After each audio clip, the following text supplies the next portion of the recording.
Hello students, so this is our video number part 1 for the chapter periodic table. So today we are going to learn the new chapter, that is periodic table. So first we have to know that what is the need of periodic table, what is the importance of learning about it. So basically till now there are 118 elements discovered. Okay, so till now there are 118 elements discovered. So is it possible ever to know about all their properties, to know the name of all of them individually, or to remember their properties individually? Of course not, right? We can remember their names, but it is not possible to remember their properties individually, and that's why there we need the help of periodic table. Just like the multiplication table you have learned in lower classes in mathematics. Okay, multiplication table helps us to remember the multiplication of different types of numbers. Just like periodic table also helps us to determine the properties of different types of elements that are included in the periodic table. Okay, so when the elements were started to be discovered at the early ages, so at that time not all the elements were discovered. Okay, not all the elements were discovered, but scientists felt the help or the need of some method by which the elements can be classified easily, right? Scientists felt the need of an method by which the elements can be classified easily, and at that time they took different types of methods or different types of ways by which the elements can be classified. So one by one we will discuss these methods. Okay, so the first method that was introduced, that is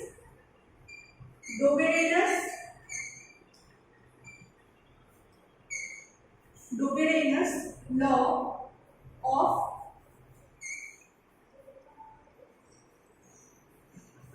triads.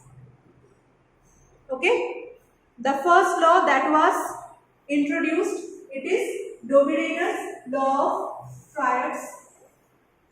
So Doberainer, his full name is John Doberainer. So he was a German scientist, German chemist, okay, who first observed all the elements that were discovered at that time, and he wished or he wanted to classify them. So he noticed that there are a group of 3 elements, suppose X, Y and Z. Okay, he noticed that there are a group of 3 elements, okay, which when are arranged in ascending order of atomic weight, which are when arranged in ascending order. Ascending means increasing. Ascending order of atomic weight. Okay, if these 3 elements are arranged in ascending order or in increasing order of atomic weights, then it was observed that 3 of them are having similar type properties. 3 of them are having similar type properties. Okay, properties means that can be chemical property or it may be physical property. So these 3 are having similar type physical as well as chemical properties. Now he also noticed that if we know the atomic weights of these 2 terminal elements, if we know the atomic weights of the 2 terminal elements, that means here they are X and Z. Z. Terminal means which elements are present at two end positions. So if we know the atomic weight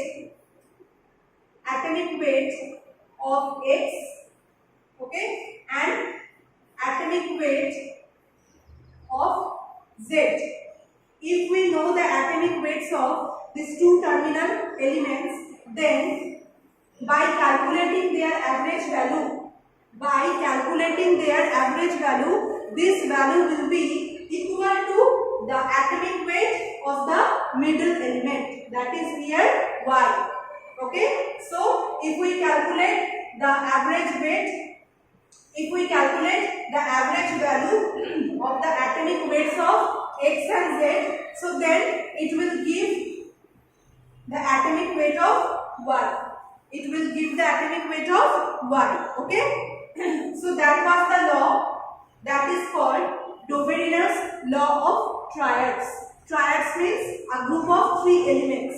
Okay, a group of three elements. So that's why it is called triads.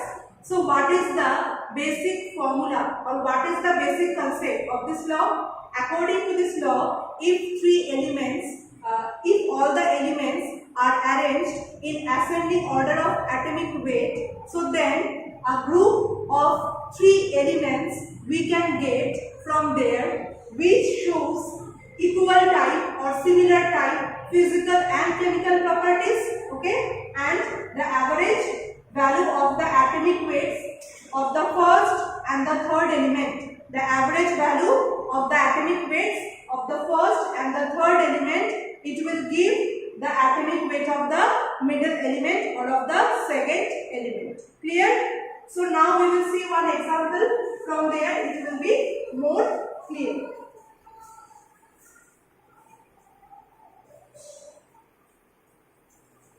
So suppose we are having three elements, that is lithium, sodium and potassium. Okay, we are having three elements, they are lithium, sodium and potassium.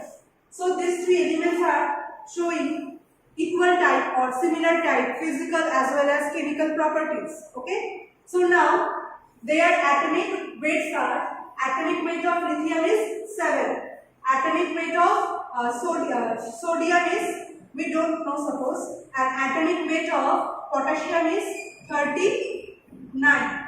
Okay, atomic weight of potassium is 39.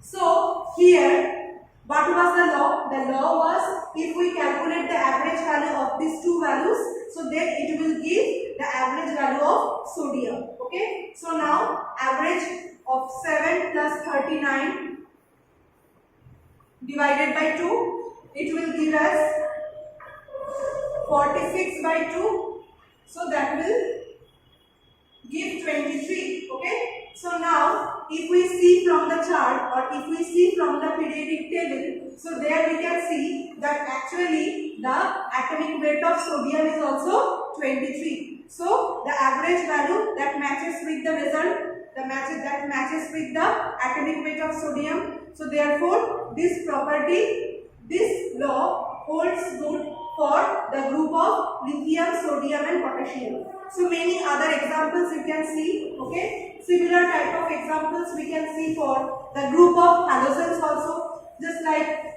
chlorine, bromine, iodine, chlorine, bromine, iodine. Okay, there also you can see the property. So many group of three elements are there which shows this type of property. So they are called a group of triads. Clear? So next, this law was introduced in the year of 1829. But after a certain time, it was observed that this law holds good only for few elements, not for all the elements. Okay, but any law, whatever we want to accept, so that should be applicable for all the elements. Okay, that should be universally accepted. That should be universally applicable for all over elements, not only for 3, not only for 18 elements. So therefore, after certain time, this law, it was abandoned. Okay, this law was abandoned or was rejected because of this applicability. So next, what is the law that was applied after Doberiner's law? So next we are going to learn about the next type of law, that is Newland's law of octaves.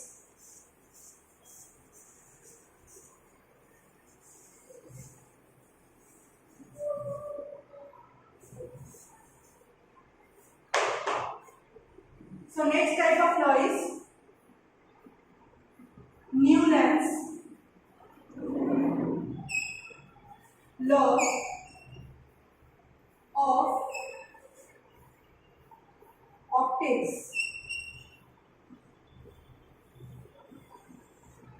Okay. So next was scientist John Newland, okay, who introduced the second type of law. So he made another attempt to classify the elements into a general category. Okay, all these laws were applied just to classify the elements, just to draw some simple rules to classify them. Okay, because it was never possible to remember their properties individually, so it will be helpful for us if we classify their properties. Okay, so that's why the second type of law that was given by John Newland and British chemist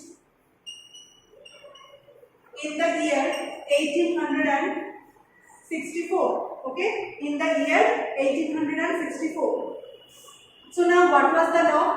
So according to Newland's law, whenever the elements, they are arranged in ascending order of their atomic masses or atomic weights, that means the same thing. Here atomic weight we are taking as their periodic property, okay, on which their properties will depend on. So if we arrange all the elements in ascending order or in increasing order of their atomic weights, so we can see the repetition of their properties from the first element to the next 8th element. Okay, starting from the first element and when we are going to the next 8th element, so there we can see the repetition of their physical as well as chemical properties, just like the musical notes that we learned in Sa, Re, Ga, Ma, Pa, Dha, Ni, Sa. Okay, there we can see Sa,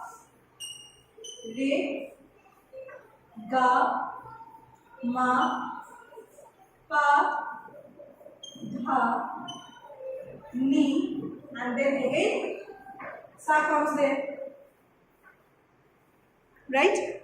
So this is the first note, first, second, third, fourth, fifth, sixth, seventh, and then eighth.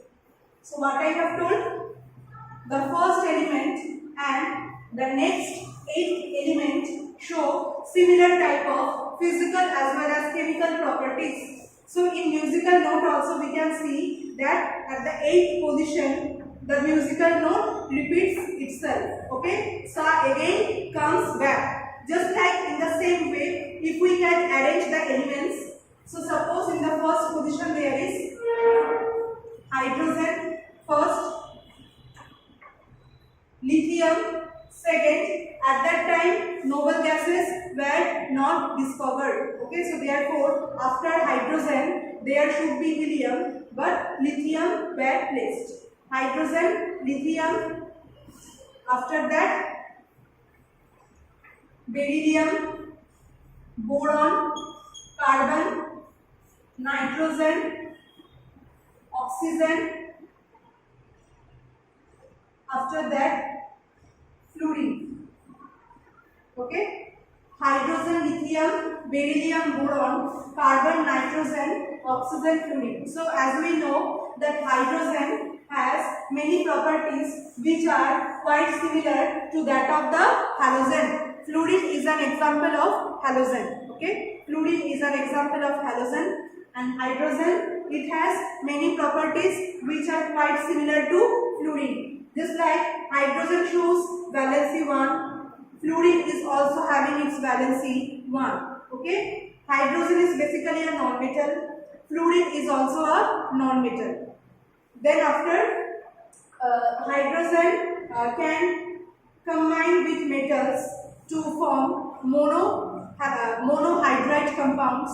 Fluorines can also combine with metals to form monohalide compounds. So many properties are there which you will learn in this chapter only. Okay. So hydrogen has many properties which are quite similar to that of the fluorine. So therefore we can conclude here that according to this law of octaves, the properties repeats from the first element to the 8th element, and octave means what? 8.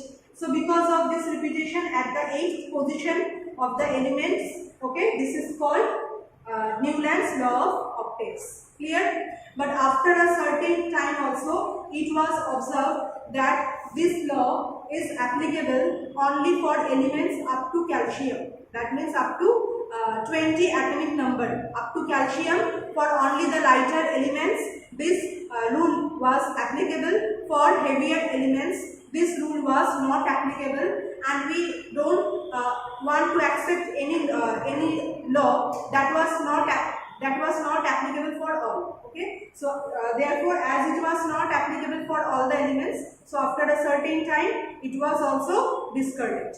Clear? So next thing that we will do in our next class, okay, the next type of classification methods. So I hope all of you have understood today's class. Thank you for watching this video. Have a good day.